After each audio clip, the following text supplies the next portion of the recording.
안녕하세요, 재현입니다. 생활을 하다 보면 변화가 필요한 경우가 있는데요.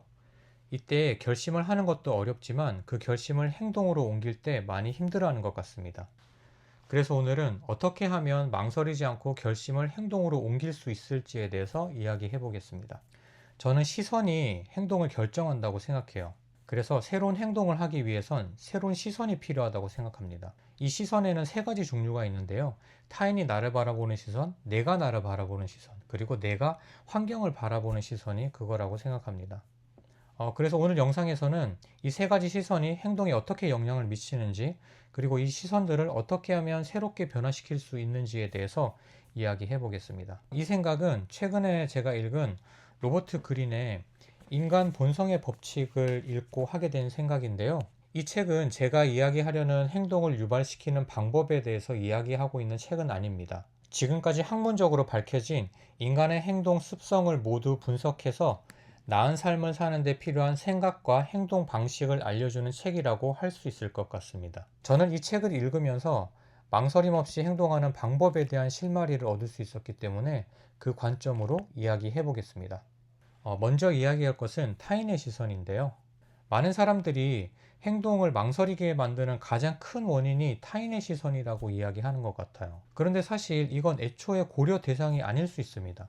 나의 삶에 대한 행동을 결정하는데 내 생각이 아니라 타인의 생각이 중요하다고 하는 건 조금만 생각해봐도 좀 어색하다는 생각이 드는데요. 그런데 그걸 알고서도 타인의 시선 때문에 행동하지 못하는 이유는 인간의 본성 때문이라고 생각해요. 인간은 무리 생활을 하는 동물이잖아요. 그래서 다른 사람이 무슨 생각을 하는지 아는 것이 매우 중요한 일입니다. 그렇게 사람은 다른 사람의 생각을 받아들이고 그걸 자기화한다는 거죠. 그래야 무리에서 도태되지 않을 테니까 말이죠. 그런데 이런 현상의 문제는 내 생각과 타인의 생각의 경계가 모호해서 그 둘을 구분짓기가 힘들다는 거죠. 그런데 나는 타인과 물리적으로 분리되어 있기 때문에 내 안에 있는 어떤 생각의 주체를 타인이라고 막연히 생각하게 되는 것 같아요. 다시 말하면 우리는 나의 생각과 타인의 생각의 경계를 구분짓지 못하는데 물리적인 나와 타인은 분리되어 있기 때문에 자신이 가진 어떤 느낌이나 생각의 원인이 타인에게 있다고 막연히 생각한다는 거죠.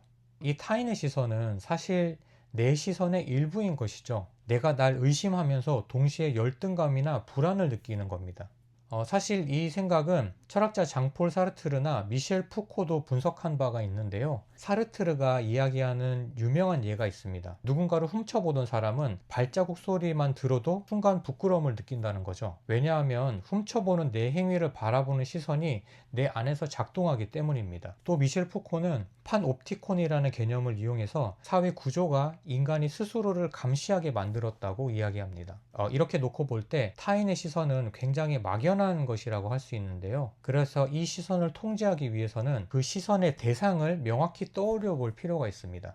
아마 그 대상은 수십, 수백 명이 아니라 손가락에 꼽히는 몇 명일 가능성이 크다고 생각합니다. 그래도 행동이 망설여지신다면 아마 그 원인은 다른 곳에 있다고 생각합니다. 그것은 내가 나를 보는 시선이죠. 자연스럽게 내가 나를 바라보는 시선으로 넘어왔는데요. 살다 보면 내가 비슷한 패턴의 행동과 생각을 반복하고 있다는 느낌을 받게 되는데요. 과거 반복되는 실패의 기억을 가진 사람이라면 혹시 다시 내가 실패하게 되지 않을까 하며 행동하기를 두려워하게 되는 것 같아요. 사실 이런 자기 신뢰의 부재가 행동을 망설이게 만드는 가장 큰 원인이라고 생각합니다.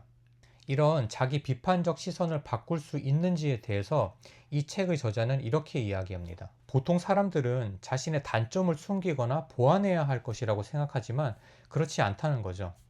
오히려 단점이 그 사람을 유일한 존재로 만들어주는 도구라고 이야기합니다. 단점을 잘 활용한다면 삶을 사는 강력한 무기가 된다는 말이죠. 이런 예로 헐리우드 배우인 존 크로포드의 이야기를 들려줍니다. 존 크로포드의 아버지는 그녀가 태어나고 얼마 지나지 않아 가족을 버리고 떠났다고 합니다. 어머니도 존을 심하게 학대했다고 하고요. 그러던 어느 날 존의 양아버지가 자신의 진짜 아버지가 아니라는 사실을 알게 되었고 그 아버지마저 존을 떠나버렸다고 합니다.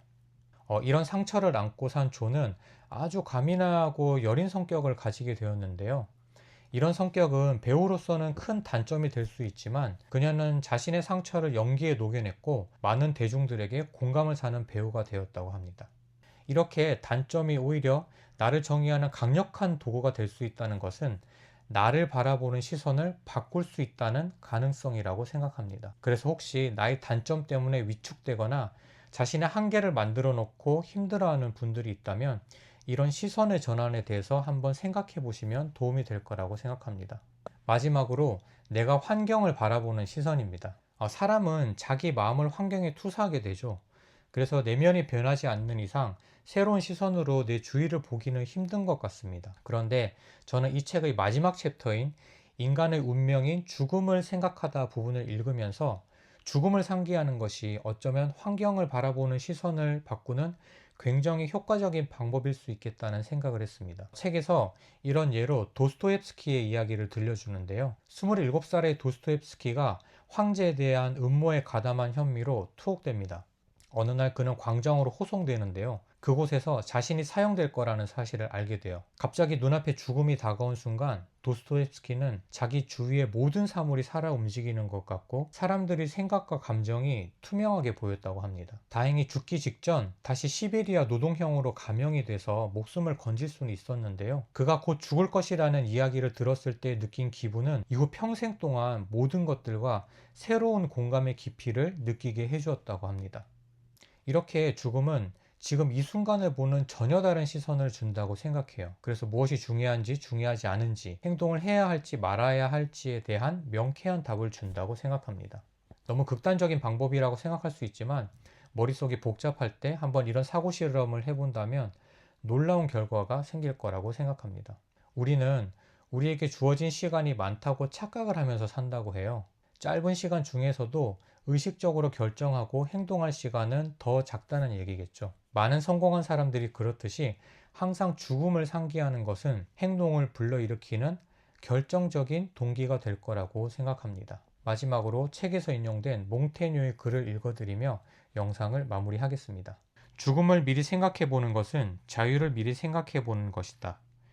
죽는 법을 배운 사람은 노예가 되는 법을 지운 셈이다. 어떻게 죽을지 알고 나면 모든 종속과 제약에서 벗어날 수 있다. 감사합니다.